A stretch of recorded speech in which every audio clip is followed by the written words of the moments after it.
donc, Charles-Henri Devigny, avec nous également, le deuxième vendredi du mois, le président de la Fédération française des investisseurs individuels et des clubs d'investissement, la F2IC. Charles-Henri, bonjour, bienvenue. Bonjour, Pierrot. Le cas très intéressant d'Interparfums, société éligible jusqu'il y a encore quelques temps au PEA-PME, et qui ne l'est plus aujourd'hui. Alors, racontez-nous l'histoire, effectivement, parce que ça pose une question compliquée qui n'a pas de réponse encore satisfaisante, en tout cas, du point de vue des actionnaires individuels qui ont mis des titres Interparfums dans l'enveloppe PEA-PME. Voilà, donc Interparfums a atteint un seuil de capitalisation qui lui interdit d'être éligible au PEA-PME. C'est au-delà des 2 milliards, je crois, c'est ça. Ouais. Enfin, ça pèse 3 milliards aujourd'hui, Interparfums. Et donc, ils ont averti leurs actionnaires individuels en disant, bah voilà, vous avez, si vous avez hébergé vos titres dans un PEA-PME, eh ben, malheureusement, nous ne sommes plus éligibles au PEA-PME, et donc il va falloir que vous quittiez cette enveloppe fiscale et que vous trouviez une autre solution. Et donc, à partir de là, on ne peut pas, malheureusement, faire de transfert du PEA-PME au PEA, parce que on ne peut pas verser des titres dans un PEA. On ne peut verser que des liquidités pour acheter des titres dans un PEA. Ouais. Donc à partir de là, les actionnaires individuels d'Interparfums ou d'autres sociétés, parce que bien évidemment, heureusement, certaines qui sont éligibles au PEA-PME ont aussi atteint ce type de capitalisation. C'est ce qu'on leur souhaite toutes. C'est un moment ou un autre, c'est l'objectif du PEA-PME, c'est de donner des fonds propres à ces PME pour qu'elles puissent arriver au stade de TI et voire de plus que licorne. Et là, l'actionnaire, il est bloqué. C'est quoi la solution? Sa seule solution, c'est de vendre ces titres Interparfums qui sont logés dans son PEA-PME. Oui, c'est de les vendre pour pouvoir... Ah, ou non, il peut les transférer dans un compte titre. Dans un compte titre. Mais il ne peut pas les transférer dans un PEA. Il ne peut pas garder l'enveloppe PEA traditionnelle. Non, il peut pas... Et s'il les transfère dans un compte titre, il est obligé de remettre la somme en liquidité dans son PEA-PME. Et donc, tout le monde n'a pas forcément... Bien sûr. Cette liquidité disponible à remettre dans son PEA-PME. Donc à ce moment-là, il est obligé de les vendre. Voilà. Donc ça, c'est vraiment quelque chose qui est bloquant pour le développement du PEA-PME et de l'investissement en actions. Donc nous, on a pris langue directement avec la direction du Trésor cette semaine pour essayer de voir et trouver des solutions. Parce que la réglementation nous l'interdit pour l'instant. Oui, et donc, c'est pas transférable, effectivement. La direction du Trésor nous dit que c'est pas transférable. Mais bon, en réfléchissant, on peut peut-être trouver une solution. Et on va y travailler avec la direction du Trésor, c'est la clause du grand-père.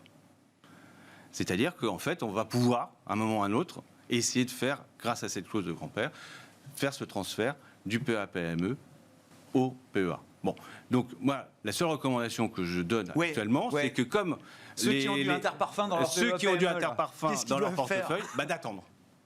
D'attendre le dernier jour pour essayer pour prendre cette décision. Parce qu'on va essayer avec le gouvernement de leur permettre d'aller transférer leur titre sur le PEA. Voilà.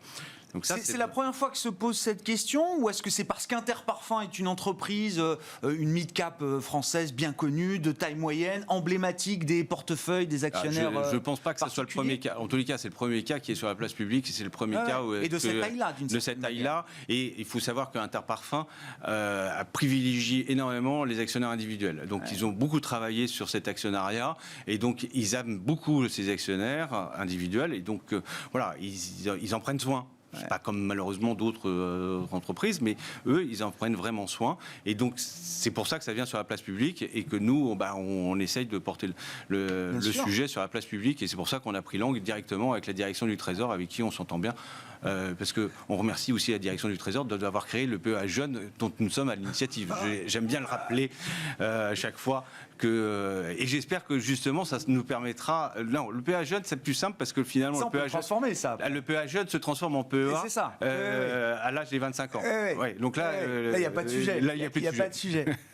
Et donc vous avez, je sais pas, vous avez bon espoir non, on a bon espoir. Le Trésor est dans l'idée quand même qu'il faut trouver quelque chose de satisfaisant pour tout le monde. Tout à fait. Là, la direction et Bercy est tout à fait d'accord pour trouver que c'est un peu stupide. Voilà. Bon, on suivra ça avec vous. Intéressant, effectivement, de voir si on arrive à créer, à mettre sur la table cette clause du grand-père qui permettrait donc un transfert du PEA-PME au PEA traditionnel, sans friction. Oui, d'autant plus que dans la loi Pacte, on a réussi à assimiler les deux. Donc, je ne vois pas pourquoi on n'arrive pas à le faire. Ah ouais. Bon, non, très très bon sujet, effectivement, avec ce cas d'Interparfums donc, qui se pose à plus de 3 milliards d'euros de capitalisation boursière aujourd'hui pour Interparfums, qui n'est donc plus éligible au PEA-PME. L'actualité est marquée par les SPAC. Alors, je ne sais pas si l'actualité en Europe ou en France est marquée par les SPAC. Il y a quelques SPAC français, mais c'est vrai que le sujet est pour l'instant très américain. Est-ce que la F2IC, Charles-Henri, a une position par rapport aux SPAC, hein? C'est vrai que beaucoup, alors ceux qui sont à l'initiative des SPAC à Paris nous disent il y en aura d'autres, ça va arriver. C'est vrai que c'est des véhicules qui peuvent effectivement être critiquables, mais qui apportent aussi visiblement des solutions de financement pour des entreprises peut-être qui veulent accélérer aussi leur croissance. Alors, déjà, l'AMF a pris une position sur les SPAC en France, c'est réservé aux professionnels. Donc, un investisseur particulier ne peut pas investir dans un SPAC en France. Mais je rappelle ces professionnels investissent l'argent des particuliers, pour 75%. Donc, et on l'a vu pour les subprimes. Donc moi, je suis assez dubitatif sur les SPAC parce que ça manque de transparence. Les frais, on ne les connaît pas. Il faut juste rappeler, Charles-Henri, donc c'est un véhicule d'investissement coté qui est au départ une coquille vide. Et dans lequel on met des centaines de millions d'euros. Voilà. Et il y a quelqu'un qui vous dit on va investir dans tel ou tel secteur ou dans tel ou tel d'entreprise. On ne sait pas encore laquelle. Et l'argent est séquestré. Et on a 2 ans pour investir dans des entreprises de tel ou tel secteur. Et il y a des sponsors et souvent des managers de SPAC qui sont aussi des personnalités emblématiques, il faut le dire. Xavier Niel à son SPAC, Jean-Pierre Mustier à son SPAC, 360 Capital à son SPAC également. Ce sont quand même tous des investisseurs chevronnés, on va dire. Oui, mais donc là, l'investisseur, il donne un chèque en blanc à cet investisseur. Et derrière, et quand on regarde un peu les performances des SPAC aux États-Unis, tous ont perdu 25%. Les coquilles SPAC ont baissé en moyenne de 20-25%. Depuis le début de l'année. Donc c'est quand même pas encourageant. Ensuite, vous avez un problème de transparence. Parce que qui prend la décision? Vous dites, c'est monsieur Untel qui va prendre la décision d'investir dans telle entreprise. Ouais, mais bon, pourquoi? Est-ce que c'est pas Qu'est-ce qui fait qu'il a envie d'investir dans cette entreprise? Qu'est-ce qui nous garantit que c'est pas une entreprise qui va être détériorée très rapidement? Est-ce qu'il y a des liens? Je vais pas faire le mec complotiste, mais à un moment ou à un autre, on peut toujours se poser plein de questions. C'est pour ça que la confiance, ça nécessite de la transparence, et il n'y a pas toujours la transparence nécessaire, peut-être, pour.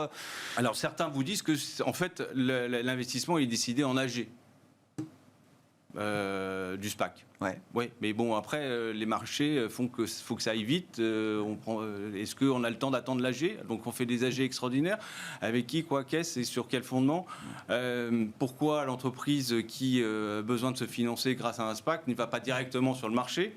Parce que parfois, les tenants des SPAC vous disent c'est parfois compliqué, ça prend du temps, une introduction en bourse, ça coûte beaucoup d'argent, ça mobilise beaucoup d'énergie, et le SPAC, justement, permet une passerelle. Oui, mais à ce moment-là, vous avez des fonds d'investissement, vous avez d'autres... late stage, on peut rester... Là, mais ce qui est intéressant, c'est par exemple en Suisse, un SPAC ne peut pas exister.